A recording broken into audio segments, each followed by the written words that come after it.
Był poranek, w którym cisza w wojskowym szpitalu w Wesołej brzmiała głośniej niż alarmy. Śnieg topniał na krawędziach chodników, zostawiając brudne smugi, jakby zima nie chciała odejść bez śladu. W izbie przyjęć panował napięty spokój, ten charakterystyczny dla miejsc, gdzie ludzie nauczyli się nie reagować na każdy dźwięk. Maria Witek stała przy dyżurce pielęgniarskiej, poprawiając mankiet munduru medycznego Wojska Polskiego. Materiał był czysty, wyprasowany, zgodny z regulaminem.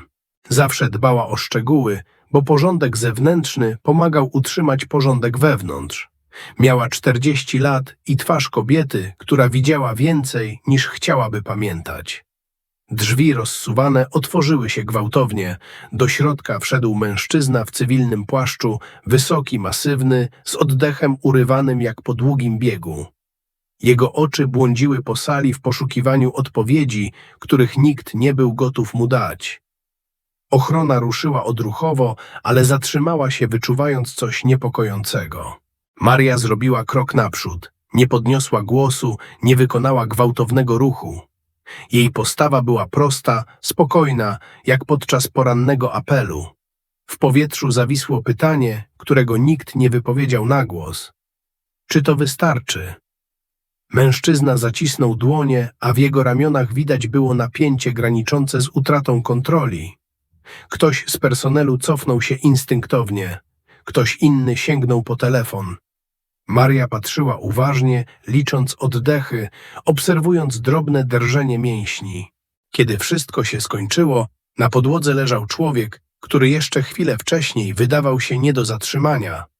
Nie było krzyków ani aplauzu. Tylko ciężkie milczenie i odgłos aparatury monitorującej funkcje życiowe. Maria uklękła obok niego i sprawdziła puls z rutyną wypracowaną latami. Jej twarz pozostała nieporuszona, ale w środku coś się poruszyło. Wiedziała, że ta chwila nie zniknie bez śladu. W polskim wojsku uczono ją, że każde działanie ma konsekwencje i że cisza nie zawsze chroni. Decyzja zapadła wcześniej, niż ktokolwiek chciałby to przyznać. Zanim pojawił się raport, zanim padły pytania, zanim system zdążył się obudzić. W polskich instytucjach często tak bywało, że los człowieka przesądzał się w korytarzach, nie w salach narad. Maria Witek siedziała w pokoju socjalnym, trzymając w dłoniach metalowy kubek z herbatą. Napój wystygł, ale ona nawet tego nie zauważyła. Myślami wracała do momentu sprzed kilku godzin, do napięcia w ramionach mężczyzny, do własnego kroku naprzód. Wiedziała, że przekroczyła niewidzialną granicę. Ordynator oddziału, pułkownik lekarz Andrzej Malec, przeglądał zapis monitoringu. Oglądał go bez emocji, zatrzymując obraz klatka po klatce. Widział technikę, precyzję i spokój, których nie uczono w żadnej polskiej szkole pielęgniarskiej. Wiedział też, że to odkrycie pociągnie za sobą skutki. W sali obok pacjent odzyskiwał przytomność. Był spokojniejszy, jakby ktoś zdjął z niego ciężar, którego nie potrafił nazwać. Maria weszła cicho, poprawiła kroplówkę i spojrzała na niego z uwagą pozbawioną ocen. Jej głos był neutralny, ale w oczach czaiło się zmęczenie. Kiedy wyszła, na korytarzu czekał Malec. Nie zapytał wprost. W wojsku rzadko pytano wprost. Powiedział tylko, że raport musi być dokładny, że każdy szczegół ma znaczenie. Maria skinęła głową, rozumiejąc więcej niż zostało powiedziane. Wypełniając dokumentację, celowo używała suchych, regulaminowych sformułowań. Neutralizacja, zabezpieczenie, brak obrażeń. Ani słowa więcej. W ten sposób przez lata uczono ją przetrwania. Im mniej wyjaśnień, tym mniejsze ryzyko. Gdy oddawała raport, poczuła znajome ukłucie w żołądku. To samo, które towarzyszyło jej kiedyś przed decyzjami nieodwracalnymi. Wiedziała, że system zapamięta ten dzień i że od teraz każde jej działanie będzie obserwowane uważniej niż wcześniej. Milczenie w jednostkach wojskowych bywało traktowane jak cnota. Chroniło ludzi, struktury i wspomnienia, których nikt nie chciał dotykać. Maria znała tę zasadę od lat. Przez długi czas działała niezawodnie, tym razem jednak cisza zaczęła ciążyć. W izbie przyjęć szeptano ostrożniej, a spojrzenia personelu zatrzymywały się na niej o ułamek sekundy dłużej. Nikt nie zadawał pytań, ale każdy coś podejrzewał.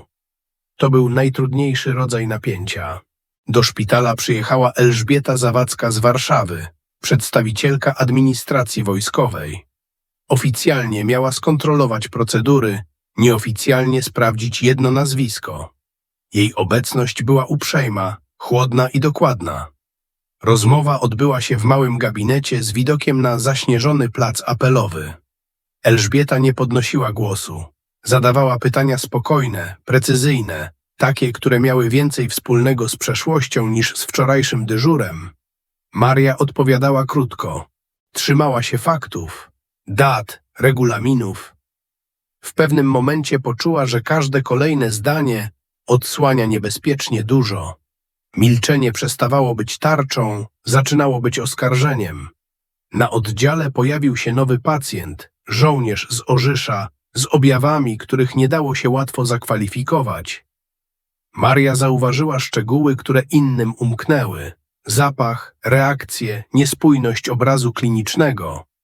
Kiedy zasugerowała inną ścieżkę postępowania, zapadła cisza cięższa niż wcześniej. Tym razem nie była ochroną, była ryzykiem. Maria zrozumiała, że jeśli nadal będzie milczeć, ktoś zapłaci za to zdrowiem. A to była granica, której nie mogła już cofnąć. Decyzje, które zapadały bez udziału Marii, miały długą historię. W Wojsku Polskim czas często liczono nie w dniach, lecz w latach służby i przemilczeń. Każdy awans i każde przeniesienie niosły ze sobą ślad dawnych wyborów. W dokumentach personalnych Marii brakowało kilku lat. Formalnie wypełniono je szkoleniami i delegacjami. Nieformalnie były to lata, o których nie mówiono nawet przy zamkniętych drzwiach. System nauczył się wykreślać fragmenty życiorysów równie sprawnie jak ludzi z list. Elżbieta Zawadzka przeglądała archiwa w Warszawie, kartka po kartce. Widziałaby więcej, gdyby nie czerwone pieczęcie i adnotacje o ograniczonym dostępie. Zamiast odpowiedzi pojawiały się pytania, których nikt nie chciał zadawać oficjalnie. W Wesołej Maria pracowała dalej, zmieniała opatrunki, prowadziła dyżury, szkoliła młodszy personel. Każdy jej ruch był zgodny z regulaminem. Każde spojrzenie zdradzało jednak świadomość, że obserwuje ją coś więcej niż przełożeni. Pewnej nocy przyjęto żołnierza po ćwiczeniach w żaganiu. Objawy wskazywały na wyczerpanie, ale Maria widziała w nich coś znajomego, zbyt znajomego. Wspomnienia wróciły gwałtownie, bez pytania o pozwolenie. Zgłosiła swoje wątpliwości oficjalnie. Po raz pierwszy od dawna. Odpowiedź była uprzejma, lecz jednoznaczna. Decyzje zapadły wcześniej. Procedura została ustalona. Sprawa zamknięta. Maria poczuła ciężar lat, które ktoś kiedyś wykreślił z jej życia. Zrozumiała, że nieobecność przy stole decyzyjnym nie chroni. Oznacza jedynie, że inni decydują za ciebie, a konsekwencje zawsze wracają. System miał własną pamięć i własne nawyki. Najważniejszym z nich było niesłuchanie tych, którzy mówili zbyt cicho. W Wojsku Polskim nie zawsze decydował brak kompetencji. Częściej decydowała kolejność i stopień. W Wesołej pojawiły się nowe wytyczne. Na papierze wyglądały rozsądnie, nawet nowocześnie. W praktyce oznaczały więcej formularzy i mniej rozmów. Maria czytała je uważnie, wiedząc, że między wierszami kryje się prawdziwy sens. Pułkownik Malec wezwał ją na krótką rozmowę. Ton miał rzeczowy, niemal uprzejmy. Powiedział, że jej zaangażowanie jest doceniane, ale inicjatywa powinna mieścić się w ramach. W wojsku ramy były ważniejsze niż intencje. Maria wyszła z gabinetu z poczuciem, że cofnięto ją o kilka lat. Do czasu, gdy młodszych uczono nie zadawać pytań. Gdy milczenie traktowano jak dowód lojalności, a nie strach. Na oddziale doszło do drobnego incydentu. Błąd w podaniu leku, szybko skorygowany. Maria zauważyła go w ostatniej chwili. Gdy zgłosiła to przełożonym, usłyszała, że nie ma potrzeby drążyć. Statystyki musiały się zgadzać. Wieczorem usiadła w pustej sali dyżurnej, Za oknem padał drobny deszcz, mieszający się z resztkami śniegu. Patrzyła na mokry plac, myśląc o tym, ilu ludzi nauczyło się żyć z niedopowiedzeniami. Przypomniała sobie starszego oficera z dawnych lat, który mówił, że wojsko nie łamie ludzi. Wojsko sprawdza, gdzie już są pęknięcia. Wtedy nie rozumiała tych słów w pełni. Teraz wiedziała, że system przyzwyczajony do niesłuchania nie zmienia się pod wpływem jednego głosu. Zmienia się dopiero wtedy, gdy milczenie staje się zbyt kosztowne, a koszt ten ktoś zawsze musi ponieść. Przygotowania nie miały charakteru oficjalnego. Nikt nie wydał rozkazu, nikt nie podpisał dokumentu. Wszystko działo się w cieniu codziennych obowiązków, pomiędzy dyżurami i krótkimi rozmowami prowadzonymi półgłosem. Maria zaczęła zbierać notatki. Nie raporty, nie oskarżenia, lecz suche fakty. Godziny przyjęć, objawy, rozbieżności między diagnozą a przebiegiem leczenia. Robiła to spokojnie, metodycznie, jak kiedyś przygotowywano się do zadań, o których nie wolno było mówić głośno. Katarzyna Drzewiecka, młoda lekarka z Lublina, zauważyła pierwsza, że Maria pracuje dłużej niż zwykle. Zaczęła zostawać po dyżurach, przeglądać dokumentację, zadawać pytania. Ich rozmowy były rzeczowe, pozbawione emocji, ale niosły w sobie rosnące napięcie. W archiwum szpitalnym Maria natknęła się na sprawy sprzed lat. Przeniesienia, nagłe zakończenia służby, niejasne zgony klasyfikowane jako powikłania układały się w wzór, którego nie dało się już zignorować. Pojechała do Żagania służbowo, oficjalnie na szkolenie. Nieoficjalnie chciała zobaczyć miejsce, w którym zaczęły się pewne decyzje. Koszary wyglądały znajomo. Beton, wilgoć i cisza, która zawsze coś ukrywała. Wieczorem w pustym pokoju gościnnym spisała wszystko od nowa, bez emocji, bez komentarzy. Wiedziała, że jeśli prawda ma wybrzmieć, musi być odporna na podważanie. To nie była walka z systemem, to było przygotowanie do postawienia faktów na stole. Maria miała świadomość, że kiedy to zrobi, nie będzie już powrotu do wcześniejszego spokoju. W polskiej tradycji takie decyzje podejmowano w samotności. Zamknęła teczkę i odłożyła ją na półkę. Na razie. Cień decyzji był już obecny w każdym jej kroku. Nadszedł dzień, w którym nie dało się już udawać. Fakty leżały na stole, twarde, konkretne, niepodważalne. Maria Witek złożyła raport bez emocji, jakby przekazywała listę leków, a nie materiał, który mógł zatrząść strukturą szpitala wojskowego w Wesołej. Spotkanie zorganizowano w sali odpraw. Był tam pułkownik Malec, przedstawiciel dowództwa medycznego z Warszawy oraz dwoje przedstawicieli ABW. Nie padły słowa oskarżenie ani zaniedbanie, ale napięcie było wyczuwalne. Maria mówiła spokojnie, bez patosu, tylko fakty, przypadki pacjentów, powtarzalność obrażeń, brak reakcji na zgłoszenia. Gdy skończyła, zapadła cisza. Taka, która nie zwiastuje odpowiedzi, tylko konsekwencje. Pani porucznik, odezwał się cicho jeden z agentów, używając stopnia, który już dawno nie figurował w żadnym oficjalnym dokumencie. Skąd ta pewność? Maria spojrzała mu w oczy. Bo widziałam to już wcześniej i wtedy też milczenie kosztowało czyjeś życie. W sali nie było już tylko argumentów. Była odpowiedzialność, której nikt nie chciał wziąć na siebie.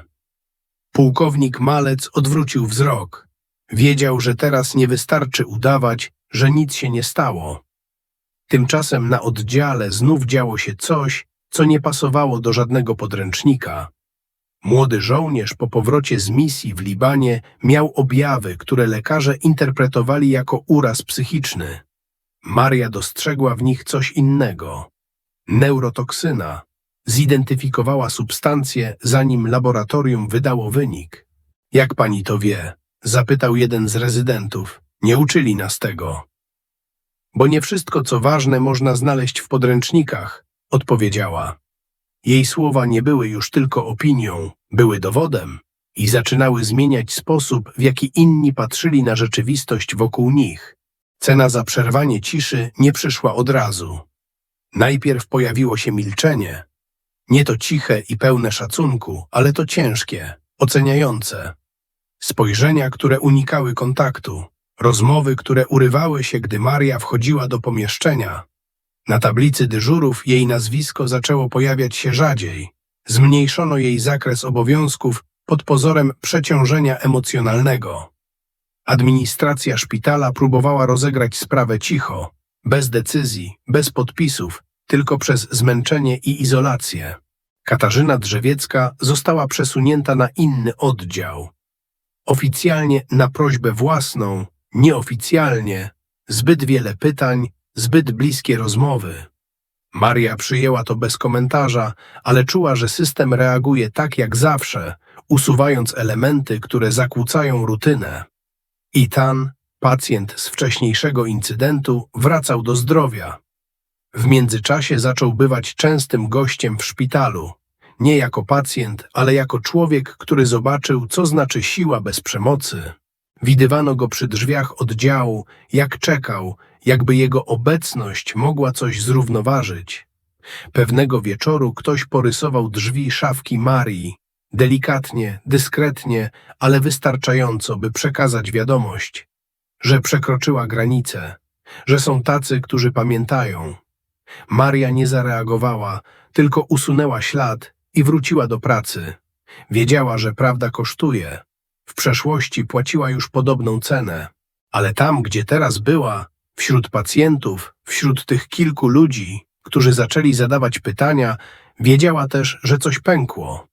Nie do końca, nie głośno, ale wystarczająco, by system musiał się zacząć bronić, a kiedy system się broni, to znaczy, że poczuł zagrożenie i że prawda zaczęła być słyszana. Szpital w Wesołej nie upadł spektakularnie. Nie było konferencji prasowych, nie pojawiły się nagłówki w gazetach, system zaczął się sypać tak, jak robi to najczęściej, cicho, od środka, przez rozluźnienie spojin między ludźmi. Kiedy jedna z pielęgniarek zgłosiła nadużycie w dokumentacji przyjęcia, nie została uciszona. Zamiast tego jej meldunek zniknął. W systemie nie istniał. Podobnie jak pacjent, którego dane nagle się nie zgadzały. Maria zrozumiała wtedy, że nie jest już jedyną, która widzi, ale wciąż jedyną, która mówi. Pułkownik Malec, dotąd niechętny konfrontacji, zaczął coraz częściej zamykać drzwi swojego gabinetu. Spotkania odbywały się bez protokołu. Nikt nie chciał zostawiać śladów, ale wśród lekarzy i pielęgniarek coraz więcej osób zaczęło patrzeć inaczej. Nie tylko na Marię, ale na to, co przez lata uznawali za normalne. W nocy przyszedł meldunek, wypadek w okolicach Rembertowa. Młody żołnierz w stanie krytycznym. Obrażenia sugerowały celowe działanie. Zgłoszono niezgodności między raportem wojskowym a stanem ofiary. Maria była pierwsza na miejscu. Patrząc na ciało, poczuła znajome napięcie. Układ ciosów, rozłożenie siły, znała to. Nie z książek, z ćwiczeń, których już nie powinno być, z operacji, które nigdy nie istniały. To był znak dla niej, od ludzi, którzy również przestali ufać procedurom. Wieczorem ktoś zostawił jej kopertę bez nazwiska. W środku koordynaty. Jedna linijka. Jeśli dalej chcesz ratować, przyjdź. Maria wiedziała, że to wezwanie nie dotyczyło tylko medycyny. To był sygnał, że coś większego się kończy i że jej rola, chcąc nie chcąc, zaczyna się na nowo.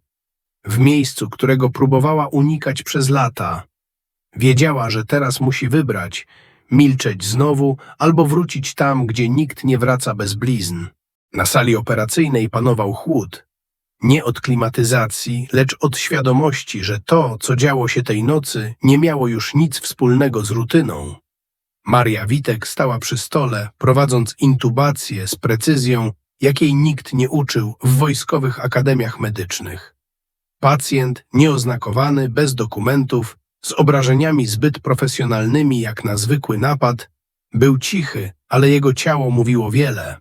Mięśnie reagowały na ból inaczej, jakby trenowane do znoszenia granic. Maria znała ten język. Kiedyś sama tak reagowała. W tle lekarze szeptali między sobą. Padło jej nazwisko. Kilka razy. Nikt już nie udawał, że nie wiedzą, ale nikt też nie zatrzymał jej przy pracy. bo tej nocy tylko ona wiedziała, jak działać. Po operacji Maria umyła ręce wolniej niż zwykle. Każdy ruch był powolny, przemyślany. Wiedziała, że to koniec pewnego etapu, że historia, którą próbowała zakopać w szufladzie z danymi osobowymi i neutralnymi ocenami z praktyk, wróciła i już nie odejdzie. W gabinecie czekał pułkownik Malec. Bez słów podał jej decyzję. Formalny raport do dowództwa. Z adnotacją w sytuacji ekstremalnej wykazała się kompetencją wykraczającą poza standardowy zakres obowiązków. Wiedzą już? Zapytała. Wiedzą, potwierdził, ale teraz nie chcą cię ukarać, chcą cię użyć. Maria skinęła głową. Nie z aprobatą, zrozumieniem. W wojsku czasem człowieka nie chroniono, tylko przenoszono do strefy ciszy. Tej nocy na prośbę etanowej siostry Maria zeszła na oddział. Dziewczyna już przytomna trzymała w dłoni różaniec z mosiężnym krzyżem. Podała go Marii bez słowa. On należał do mojego ojca, szepnęła. Żołnierza z Afganistanu. Zawsze mówił, że siła to nie to, co się pokazuje. To, co się niesie w sobie. Maria zamknęła dłoń na metalu, poczuła znajomy chłód. Nie strach, ciężar, bo prawda już się wydarzyła i ktoś musiał ją ponieść.